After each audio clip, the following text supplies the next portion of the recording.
এই প্রথম আমার মনে হচ্ছে ঠান্ডা পড়লো আর কি, সিরিয়াসলি মানে দারুণ দারুণ ওয়েদার এবং কি সুন্দর পরিবেশ, এতগুলো মানুষকে একত্র করা এবং আপনাদের চেঁচামেচি, এই ভালো থেকে সত্যি মনটা ভরে গেল।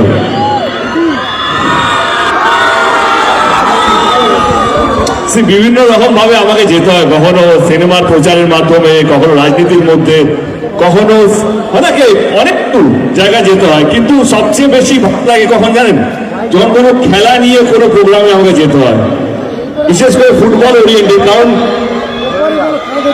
খেলা না মানুষকে বাঁধে। বিবেকানন্দ বলেইছিলেন যে ফুটবল খেলো এবং গীতা পাড়ের থেকে ফুটবল খেলো, সেটা বেশি বেশি ভালো। এবং খেলা কোথাও যেন মানুষকে বাঁধে, মানুষকে জুড়ে, সে যেই ধর্মেরই হোক না কেন, হিন্দু, মুসলিম, শিখ, ইসাই, খেলা এমন একটা জিনিস আমাদের দেশে অন্তত প্রত্যেকটা মানুষকে জুড়ে রাখে। সেটা আজকে সবচেয়ে বড় পরিমাণ, সবচেয়ে বড় এক্সাম্পল হচ্ছে আজকে এই মাঠ।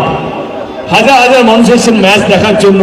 যারা যারা এই উদ্যোগটা নিয়ে, তাদের সকলকে সাধু।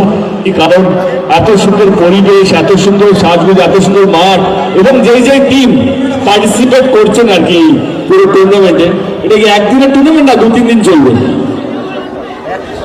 28 তারিখ অবধি, ওকে 28 তারিখ অবধি চলবে এই টুর্নামেন্টটা। 28 তারিখে ফাইনাল। তো আমি প্রত্যেক কটা টিম মেম্বার্স, তাদের টিম, তাদের ক্যাপ্টেন, তাদের সমস্ত দলকে, সমস্ত মানুষকে শুভেচ্ছা জানাই। এবং আপনাদের সকলকে, ক্যানিং এর সমস্ত মানুষকে আর 10 দিন পরেই নতুন বছর অনেক অনেক শুভেচ্ছা। ভালো থাকবেন, ভালো রাখবেন আপনাদের পরিবারের, বন্ধু বান্ধবকে। এবং 4 দিন পর আমার একটা ছবি রিলিজ হচ্ছে, যার নাম প্রজাপতি 2, যেখানে আমি আর মিঠুন চক্রবর্তী আছি।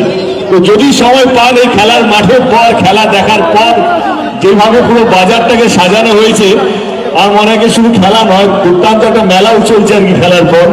তো সেইটা সব হয়ে যাওয়ার পর যদি সময় বেঁচে থাকে, তাহলে প্রজাপতি 2 অবশ্যই দেখবেন। ভালো থাকবেন সবাই, সকলকে অসংখ্য অসংখ্য ধন্যবাদ।